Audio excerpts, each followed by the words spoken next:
আমার সোনার বাংলায়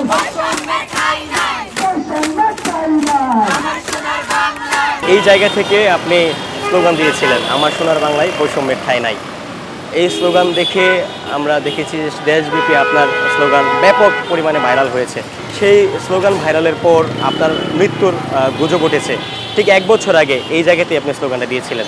আজকে 1 বছর হয়েছে, কেমন অনুভব করছেন? আসলে আন্দোলনের শেষ হয়েছে, 1 বছর পেরিয়েছে, এই জায়গাতে আপনি দাঁড়িয়ে আছেন, এই জায়গাটিকে কেমন অনুভব করছেন? আপনার কাছে মূলত কেমন লাগছে?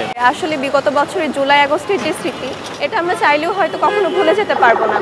আমাদের যে যুদ্ধই বলবো আমি, হয়তো গণ অভ্যুত্থান বলতে পারেন আপনারা, কিন্তু সেখানে আমরা যে কষ্ট করেছি, শুধু আমি না, আমাদের সঙ্গে যারা ছিল সবার যে স্মৃতি, সবার যে কষ্ট, এটা আসলে কখনোই ভুলে যাবার মতো না। আজকে হয়তো বছর পেরিয়েছে, এই জন্য হয়তো আগের চেয়ে আমাদের ইজি মনে হয় বিষয়গুলো, কিন্তু তখন যে আমাদের সময় গেছে সেটা আসলে খুবই দুর্বিষহ ছিল। গত বছরের 10 জুলাইয়ের কথা বলছেন আপনি, হয়তো যে একটা স্লোগান ভাইরাল হয়েছিল এই শাহবাগ থেকে, সম্ভবত আপনি ভিডিওটা করেছিলেন, আমি পরবর্তীতে জানতে পেরেছি। তখন আমি সহ অনেকেই কিন্তু ছিল, আমরা স্লোগান দিয়েছি, আমরা রাজপথে নেমেছি একটা যৌক্তিক দাবি নিয়ে। বান্ডেল থাকলে প্রতি সেনমানিতে টাকা বাঁচবে। বিকাশ সেনমানি বান্ডেল কিনে জিতুন প্রতি লেনদেনে। কিন্তু পতিত সরকার সেই দাবি মেনে নেবে না বলে তারা আমাদের আন্দোলনকে দমন করার জন্য অনেক ধরনের গুজব ছড়িয়েছে। তার মধ্যে হয়তো আমার মৃত্যুর গুজবও ছিল, বা অনেকের অনেক ধরনের গুজব তারা ছড়িয়েছে। তারা চেষ্টা করেছে যতভাবে সম্ভব আন্দোলনটাকে দমানোর, তবে তারা সেটা পারেনি, এবং তারই ফলশ্রুতিতে আমরা আজকে একটা স্বাধীন বাংলাদেশ দেখতে পাচ্ছি। গত বছরের 10 জুলাই ঠিক এই জায়গায় বসে আপনি আমার সোনার বাংলায় বৈষম্যের ঠাঁই নাই সবাই স্লোগান দিয়েছিল, কিন্তু এত পরিমাণে ভাইরাল কোনো স্লোগান হয়নি যেটি আপনার হয়েছে। পরবর্তীতে আমরা দেখেছি যে আপনার মৃত্যুর গুজব উঠেছিল।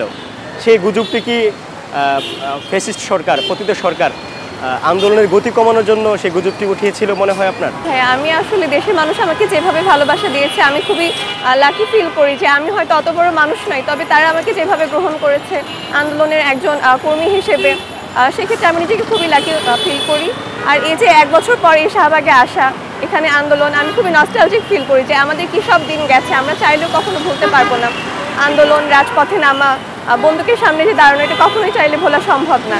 ফ্যাসিস্ট সরকার সে যখন দেশ ছেড়েছিল 5 আগস্ট, সেই খবরটি যখন আপনি পেয়েছেন, আপনার কাছে তখন কেমন লেগেছিল? এটা আসলে বলে প্রকাশ করার মতো, আমি জানি না কিভাবে বলে প্রকাশ করব। দুর্ভাগ্যজনকভাবে আমি তখন ঢাকায় ছিলাম না, আমি বগুড়ায় ছিলাম, আমার হোম টাউনে। তখন আমি বাসা থেকে বের হয়ে যে পরিস্থিতিটা দেখেছি, আমি কখনো এত মানুষকে একসঙ্গে আসলে আনন্দ উল্লাস করতে দেখিনি। ঈদ বলেন বা অন্য যে কোনো অনুষ্ঠানে বলেন, আমি কখনো দেখিনি মানুষ রাস্তায় নেমে একসঙ্গে চেনা অপরিচিত যত মানুষ আছে তারা একসঙ্গে সেলিব্রেট করছে।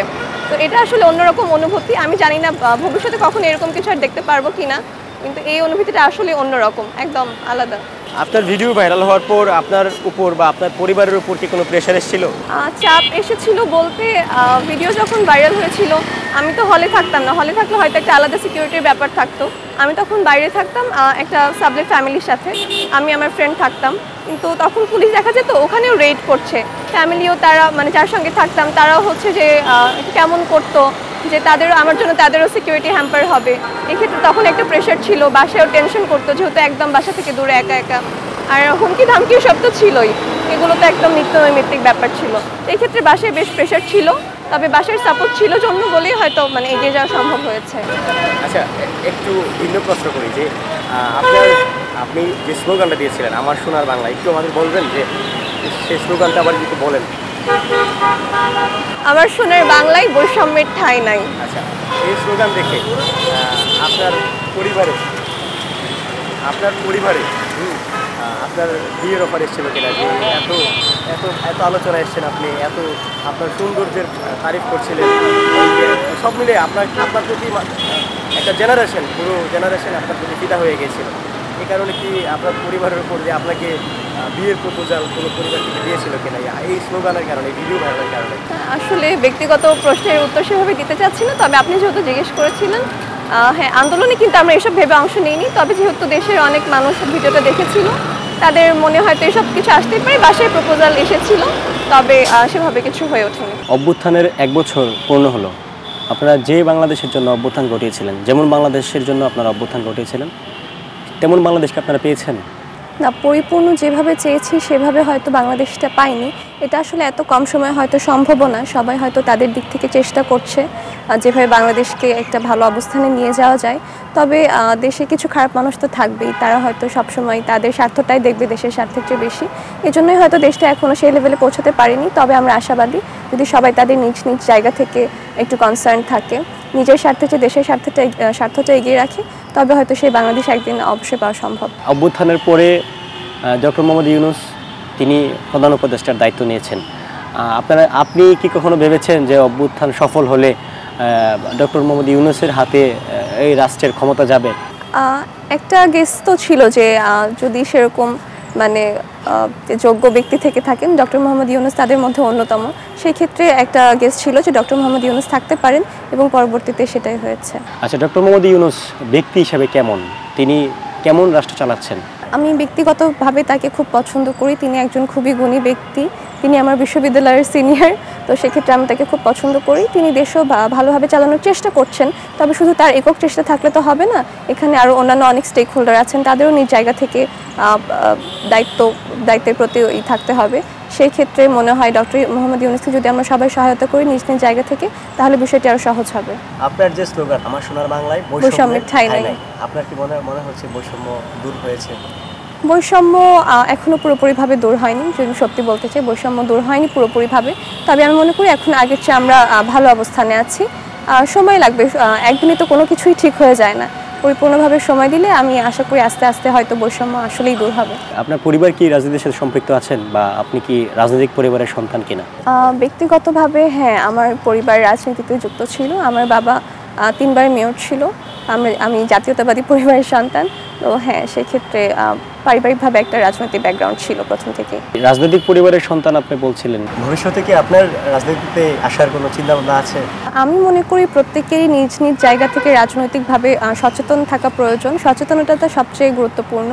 আর অ্যাক্টিভলি রাজনীতিতে যুক্ত হব কি না এটা আসলে এখনও বলতে পারছি না। তবে আমার ইচ্ছা আছে, যদি সময় সুযোগ এবং সব কিছু সেভাবে মিলিয়ে ওঠে, হয়তো আমার ইচ্ছা আছে। আওয়ামী লীগ দেশ ছেড়েছে 1 বছর হলো, তারা বেশ কয়েকবার মাঠে নামার চেষ্টা করেছে।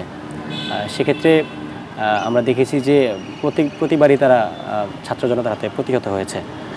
সেক্ষেত্রে আওয়ামী লীগ কি কখনো এদেশে পুনর্বাসন হতে পারে কিনা, বা তারা কি পুনর্বাসিত হতে পারে কিনা এদেশের মাটিতে? না, কিছু সুবিধাভোগী মানুষ তো সবসময় থাকবে, তার নিজের স্বার্থের জন্য আওয়ামী লীগের পুনর্বাসনের চেষ্টাও করতে পারে। তবে তাদেরকে রুখে দিতে হবে।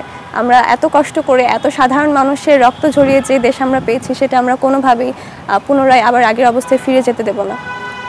ডক্টর ইউনূস সরকারের শাসনামলে প্রতিদিন আন্দোলন হচ্ছে, সে ব্যাপারে কি আপনি অবগত আছেন? একটা গণ অভ্যুত্থান পরবর্তী দেশে তো সবাই তারা তো অনেক দিন ডিপ্রাইভড ছিল তাদের রাইট থেকে। সেক্ষেত্রে তারা সবাই হয়তো চায় যে তাদের অধিকার পেতে বা তাদের যৌক্তিক দাবিগুলো যাতে মানা হয়। কিন্তু সেক্ষেত্রে হয়তো তারা আরেকটু সহনীয় হতে পারে, বা ডক্টর মোহাম্মদ ইউনূসের উচিত আরেকটু কঠোর হয়ে সেই দাবিগুলো মানা, বা সেক্ষেত্রে তাদের সঙ্গে কনসাল্ট করা বিষয়গুলো।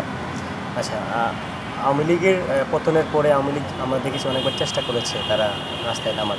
সেক্ষেত্রে আপনি আপনার ব্যক্তিগতভাবে কি চান যে আওয়ামী লীগ কখনো আসুক? না, আমি ব্যক্তিগতভাবে তো কখনোই চাই না আওয়ামী লীগ আসুক। যদি ব্যক্তিগতভাবে চাইতাম তাহলে তো এই আন্দোলনে অংশগ্রহণের কথাই আসতো না। আমরা দেখেছি যে বিএনপি তথা প্রবীণ ব্যক্তিবর্গরা নানান সময় আওয়ামী লীগের নানান দিক তুলে ধরে, মুক্তিযুদ্ধের পক্ষে ছিল, এই ছিল সেই ছিল, বিভিন্ন ধরনের কথাবার্তা বলে। এগুলো কি মনে হয় যে তারা আওয়ামী লীগের পুনর্বাসনের জন্য এই ধরনের কথাবার্তা বলছে? না, প্রত্যেক জিনিসে আসলে নানা ধরনের পার্সপেক্টিভ থাকে, তাদের আলাদা মত থাকতেই পারে, তাদের একটা জিনিস দেখার দৃষ্টিভঙ্গি আলাদা হতেই পারে।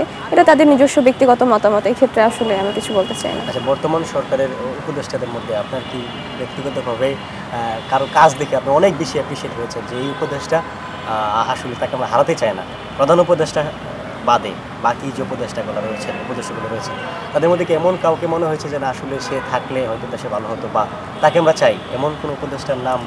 সবাইকে তো নিজ নিজ যোগ্যতার বেসিসে উপদেষ্টা হিসেবে অ্যাপয়েন্ট করা হয়েছে, কিন্তু এককভাবে একজনকেই চাই বা তিনি খুবই ভালো করছেন এরকম আসলে আমার কাউকে মনে হচ্ছে না। নির্বাচনের জন্য আমরা দেখছি রাজনৈতিক দলগুলো খুব তারা একটা ডেডলাইন দিচ্ছে, সময় চাচ্ছে সরকারের কাছ থেকে। সরকারও বিভিন্ন সময় বিভিন্ন সময়ের কথা বলেছে, কিন্তু এবার সিদ্ধান্ত হয়েছে যে এপ্রিলের প্রথমার্ধে নির্বাচন হবে।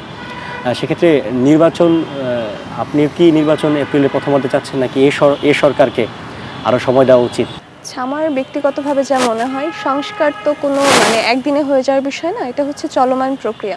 এখন তারা যদি 1 বছর 2 বছর 3 বছর বা 5 বছর থেকে যায়, তারা যে সংস্কারটা কমপ্লিট করে যেতে পারবে এই গ্যারান্টি কিন্তু কেউ দিতে পারছে না। তো আরেকটা বিষয় যে সাধারণ জনগণ কিন্তু অনেকদিন ভোট দিতে পারেনি, ভোটিং রাইট কিন্তু তাদের একটা বেসিক রাইট। এই ক্ষেত্রে আমার মনে হয় সংস্কার যেহেতু চলমান প্রক্রিয়া, ডক্টর মোহাম্মদ ইউনূস যতটুকু করে যাচ্ছেন তিনি অবশ্যই একটু ভালো কাজ করে যাচ্ছেন, তিনি অনেক উন্নয়ন করেছেন। তবে পরবর্তীতে নির্বাচিত সরকার যদি সংস্কারটা চালিয়ে নিয়ে যায়, তবে আমার মনে হয় সাধারণ মানুষের সাপোর্টটা তারা বেশি পাবে।